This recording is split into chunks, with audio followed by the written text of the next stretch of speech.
Right now, as we sit in this room, 20 families are making their case to a judge in LA Superior Court. 20 families, all of them missing someone, not to accident, not to illness, but to something that lived behind a screen and the relentless bullying that followed their children home, into their rooms, into their minds, and onto their pillows, until eventually these kids saw no other way out. These parents aren't just saying the social media companies served up the content that led to this horrific outcome. They're saying something much more damning than that. They're saying the very design of the social media sites, the infinite scroll, the algorithm that continues to serve you the image that hurts you most, the little hit of dopamine you get from the like button, were all intentionally designed to create addiction in children. That case is being argued 2 miles from where I'm standing. My name is Brett Brewer, and I helped launch the site that started all this. We called it MySpace. I'm from Turlock, California, right in the center of California. Flat, hot, agricultural, 25,000 people, great place to grow up. But in my house, there was no allowance. So I'd ride my bike to the other side of town, buy pencils for 20 cents, and sell them at school for 80 cents. Business was good. Eventually, I deputized other kids in the classroom, and business was really good.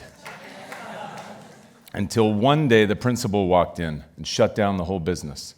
I learned something that day that I'll never forget, which is without someone paying attention, you can take a good idea much further than you should.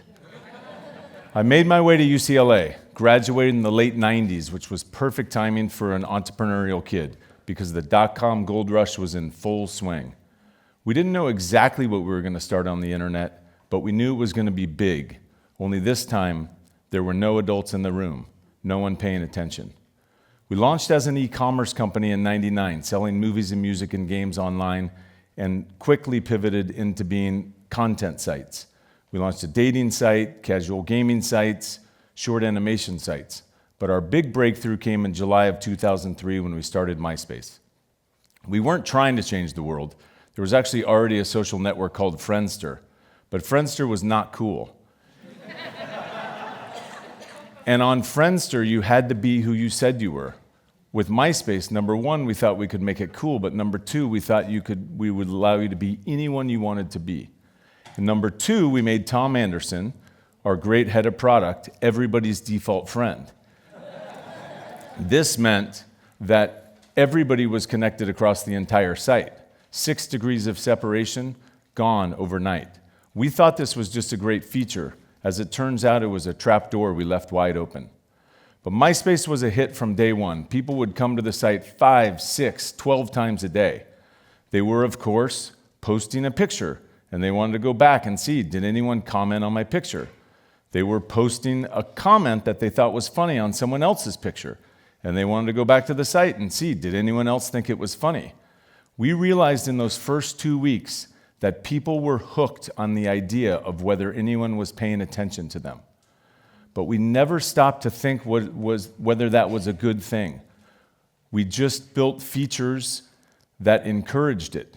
We called it engagement. We called it success. We were proud of it. We were also always about 2 weeks away from going out of business. So to some degree, my audience was the people on my right and the people on my left. I didn't want to have to sit down with them and say we were going to be late with payroll again, or we were going to miss payroll. So we needed MySpace to keep growing, and fortunately growing it did. It was particularly popular with musicians. Colby Calais, Calvin Harris, Skrillex, hundreds of artists launched their career on MySpace. It allowed them for the first time to connect directly with their audience. We were very proud of that part of the business, and we kept leaning into it. Up until the summer of 2005, MySpace became the most trafficked website in the world. Fortunately for us, Viacom and News Corp both realized they were losing their younger audience. We got into negotiations with Viacom, and after 6 or 8 weeks, Rupert Murdoch and News Corp heard about it. They parachuted into our office on a Friday and said if we work around the weekend and announce the deal before Monday, they would pay more than Viacom. We did exactly that, and we announced the deal Monday before the market opened. At that point, honestly, I was exhausted and I was ready to move on, and I didn't really even think about what I was leaving behind. But here's what happened in the years after I left. Between the years 2012 and 2023, the years smartphones became kids' constant companion and social media became their social life, depression and anxiety among American teenagers has more than doubled. Suicide rates for high school girls is now 1 in 3. Think about the number, 1 in 3 who have seriously considered suicide. For boys, 1 in 7. And even more concerning, that's not even the biggest demographic that had the jump. Kids 10 to 14, 5 times more ER visits since 2009. Suicide rates tripled. The U.S. Surgeon General came out 2 years ago and said teen mental health is a national crisis. Went even further and said social media companies need to have a warning label the same way we do on cigarettes.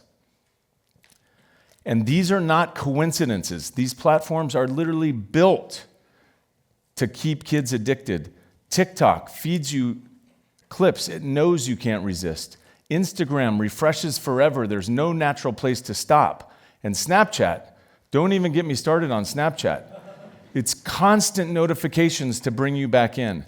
And for teenage girls in particular, because every platform runs on comparison, they have been particularly detrimental. It's your photo against a filtered, lit-up image behind. Your life against everyone else's highlight reel. Meta's own people, their own researchers found that Instagram made teenage girls feel worse about their body. They found that. They wrote it down. But they kept building the product anyway. I can't go back to 2003. I can't undo what we built or what came after us. But this is not the end of the story. These companies that have come after us have spent years saying nothing can be done. But it's simply not true. They essentially have been given a get-out-of-jail-free card. And their get-out-of-jail-free card is a law that was passed in 1996 called Section 230. Section 230 was put into place at the time the internet was brand new. It was called the freedom of speech issue. And it basically said the platform cannot be held accountable for the content that was on the site. What it's amounted to for these social media companies is 30 years of avoiding accountability for harm that they know their products cause children. The other card these companies play is they say it's a technological issue, and they can't tell if a user is under 13 or 16. Needless to say, that is a bunch of baloney. They can tag your photo within milliseconds. They know if you're happy. They know if you're sad. They literally know everything about you. The idea that they can't tell if a user is under 13 is not a technological problem. It's because they don't want to, because they're making money. And by the way, that's what for-profit companies are supposed to do. But people are finally starting to call their bluff. In Australia, very recently, they passed a law. They set the age at 16. They put the burden on the platforms, not the parents. Real firewalls, not checkboxes. Within 2.5 weeks, Meta removed 510,000 accounts from Facebook. In other words, the impossible became possible the moment there were real consequences. Spain followed, France followed, Denmark followed. 26 other countries have similar legislation. But of course, the United States is not one of them. And if you're wondering why, it's because these companies are based here. Their lobbyists are based here. Their campaign contributions land here. They're headquartered here. If you think the biggest tech industry in the world is going down without a fight, you've got another thing coming. So they're back to calling it a freedom of speech issue. But it's not a freedom of speech issue. It's a public health issue. And we know how to handle those because we've handled them for years. We make people wear seatbelts in cars. We put warning labels on cigarettes. Nobody calls that censorship. We just call that common sense. Now is our time to act, and we have to act now. What's coming next will make social media look easy. AI will be inside of every screen, every interaction of every child's day. If we can't regulate an Instagram feed, we have no chance against that. We can do these 3 simple things, and believe me, we can do them. Number 1, a real age limit with real enforcement. Not checkboxes, real firewalls. Put the burden on the platform. We've now seen the model in Australia. We know it works. Number 2, change what platforms are allowed to build for kids. The endless scroll, the For You page, the like counter. All this stuff is built to be addictive. It doesn't have to be included in the product. And finally, real legal accountability. Section 230 is 30 years old. It needs to be updated. If a company is building a product and distributing it and they know it's causing harm to children, they need to be held accountable.